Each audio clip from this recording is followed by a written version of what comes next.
Brexit will strengthen not weaken the UK's ties with Poland. Theresa May is to insist on a visit to Warsaw, where she will announce plans for enhanced defence and security cooperation. Poland will still matter greatly to the UK after it leaves the EU, she will say, citing shared history and values. A proposed new defence treaty will be a powerful symbol of cooperation, the PM will tell her Polish counterpart.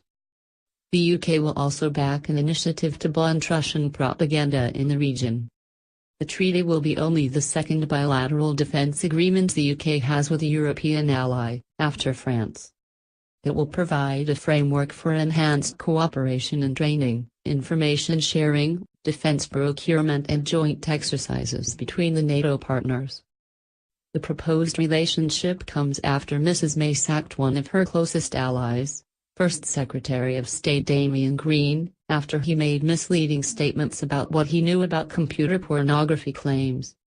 At a bilateral summit in the Polish capital, Warsaw, Mrs. May will vow that after the UK's departure from the EU in March 2019, the deep ties of friendship between the countries will continue to flourish. Poland matters greatly to the UK, Mrs. May will say. Our partnership is broad, vibrant and diverse, and we both share a steadfast commitment to Europe's security and defence. I am determined that Brexit will not weaken our relationship with Poland. Rather, it will serve as a catalyst to strengthen it. Her visit comes hours after the EU announced disciplinary measures against Poland, accusing the country of undermining the independence of its judges. Downing Street said Mrs. May would raise her concerns with the Polish Prime Minister, Theresa May. Extra funding. She will announce that the UK is to provide £5 million of funding to a joint UK-Polish plan to counter Russian misinformation in the region.